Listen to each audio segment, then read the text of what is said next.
বাংলাদেশের রাজনৈতিক অঙ্গনে যখন অনিশ্চয়তা, পুনর্বিন্যাস এবং নতুন মেরুকরণের আলোচনা ক্রমশ জোরালো হচ্ছে, ঠিক সেই সময়ই সাবেক ক্রীড়া উপদেষ্টা আসিফ মাহমুদের জামায়াতে ইসলামীতে যোগদানের খবর রাজনীতিকে নতুন করে আলোচনার কেন্দ্রে নিয়ে এসেছে।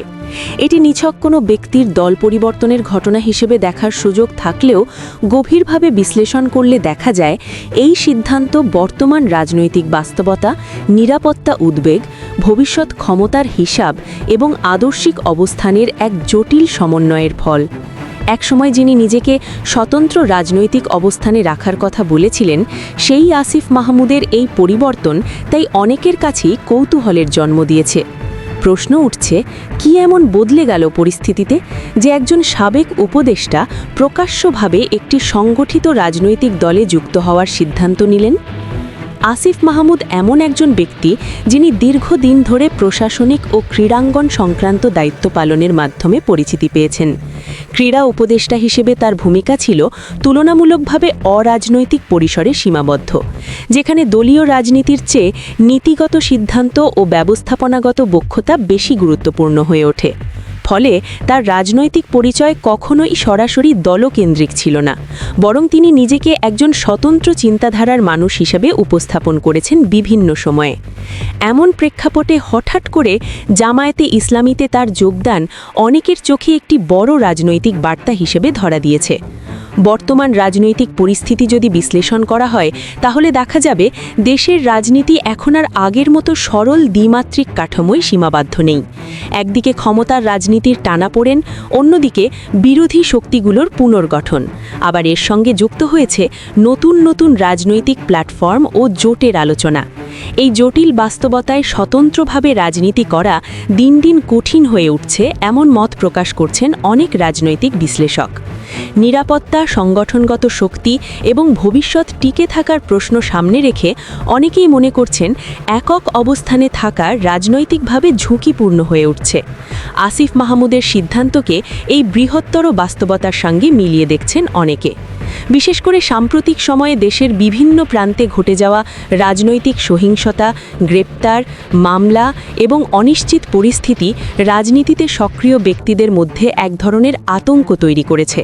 যারা সরাসরি কোনো শক্তিশালী রাজনৈতিক কাঠামোর ভেতরে নেই, তাদের জন্য এই সময়টা তুলনামূলকভাবে বেশি অনিরাপদ, এমন ধারণা জোরালো হচ্ছে। এই প্রেক্ষাপটে জামায়াতে ইসলামী নিজেদের একটি শৃঙ্খলাবদ্ধ, সংগঠিত এবং আদর্শভিত্তিক রাজনৈতিক দল হিসেবে উপস্থাপন করে আসছে। দলটির দীর্ঘদিনের সাংগঠনিক কাঠামো, কর্মীভিত্তিক রাজনীতি এবং অভ্যন্তরীণ শৃঙ্খলা অনেকের কাছেই একটি নিরাপদ রাজনৈতিক আশ্রয় হিসেবেও বিবেচিত হচ্ছে। তবে শুধু নিরাপত্তা বা সংগঠনগত শক্তির প্রশ্নেই বিষয়টি সীমাবদ্ধ নয়। আসিফ মাহমুদের যোগদানকে আদর্শিক দিক থেকেও বিশ্লেষণ করা হচ্ছে। জামায়াতে ইসলামী বরাবরই নিজেদের ইসলামী মূল্যবোধ ভিত্তিক রাজনীতির ধারক বলে দাবি করে এসেছে। সমাজ সংস্কার, নৈতিকতা এবং রাষ্ট্র পরিচালনায় একটি নির্দিষ্ট দৃষ্টিভঙ্গি দলটির রাজনৈতিক বক্তব্যের কেন্দ্রে থাকে। আসিফ মাহমুদ আদর্শিকভাবে এই চিন্তাধারার সাথে কতটা একাত্ম, সেই প্রশ্ন যেমন উঠছে, তেমনি এটাও আলোচিত হচ্ছে যে বর্তমান রাজনৈতিক পরিস্থিতিতে আদর্শ ও বাস্তবতার মধ্যে সমন্বয় করাই কি তার মূল লক্ষ্য? রাজনীতিতে ব্যক্তিগত অবস্থান অনেক সময় পরিবর্তিত হয় পরিস্থিতির চাপে। একসময় যে বক্তব্য প্রাসঙ্গিক ছিল, সময়ের পরিবর্তনে সেটি সংশোধন করতে হয়, এটাই রাজনৈতিক বাস্তবতা। আসিফ মাহমুদের ক্ষেত্রেও এমনটাই ঘটেছে কিনা, সেটিই এখন আলোচনার বিষয়। আগে স্বতন্ত্র থাকার কথা বলা মানেই যে আজও সেই অবস্থানে থাকা সম্ভব, এমন কোনো বাধ্যবাধকতা নেই, বরং রাজনীতির বাস্তবতা অনেক সময় মানুষকে নতুন সিদ্ধান্ত নিতে বাধ্য করে। এই সিদ্ধান্ত সেই বাস্তবতার প্রতিফলন কিনা, তা নিয়ে আলোচনা চলছে রাজনৈতিক মহলে। জামায়াতে ইসলামীও এই যোগদানকে একটি গুরুত্বপূর্ণ ঘটনা হিসেবে দেখছে। দলটির জন্য এটি কেবল একজন নতুন সদস্য যুক্ত হওয়া নয়, বরং একটি প্রতীকী অর্জন। একজন সাবেক ক্রীড়া উপদেষ্টার মতো পরিচিত মুখের যোগদান দলটির ভাবমূর্তি ও গ্রহণযোগ্যতা নিয়ে নতুন আলোচনার সুযোগ তৈরি করেছে। বিশেষ করে তরুণ সমাজ ও পেশাজীবীদের কাছে দলটি নিজেদের একটি বিকল্প রাজনৈতিক শক্তি হিসেবে তুলে ধরতে চাইছে। এই যোগদান সেই প্রচেষ্টাকে শক্তিশালী করতে পারে বলে মনে করছেন অনেকে। এখানে আরেকটি গুরুত্বপূর্ণ দিক হল আসন্ন রাজনৈতিক সমীকরণ। নির্বাচনকে কেন্দ্র করে জোট, সমঝোতা এবং নতুন মৈত্রিতার আলোচনা ইতোমধ্যেই শুরু হয়ে গেছে। কে কার সঙ্গে যাবে, কে এককভাবে মাঠে নামবে, এসব প্রশ্ন এখনও পুরোপুরি পরিষ্কার নয়। এই অনিশ্চয়তার মধ্যে ব্যক্তিগত রাজনৈতিক অবস্থান নির্ধারণ করাটাও এক ধরনের কৌশলগত সিদ্ধান্ত। আসিফ মাহমুদের জামায়াতে যোগদান সেই কৌশলগত সিদ্ধান্তের অংশ কিনা এমন প্রশ্ন উঠছে। সব মিলিয়ে বলা যায়, এই যোগদান বর্তমান সময়ের রাজনৈতিক বাস্তবতাকে নতুন করে সামনে এনে দিয়েছে।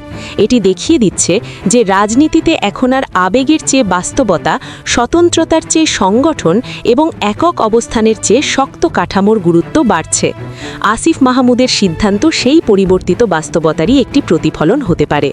তবে এই সিদ্ধান্ত ভবিষ্যতে তাকে কোথায় নিয়ে যাবে, জামায়াতে ইসলামীর রাজনীতিতে তিনি কী ভূমিকা রাখবেন, কিংবা এটি দেশের বৃহত্তর রাজনৈতিক চিত্রে কী প্রভাব ফেলবে, এই প্রশ্নগুলোর উত্তর এখনও সময়ের অপেক্ষায়।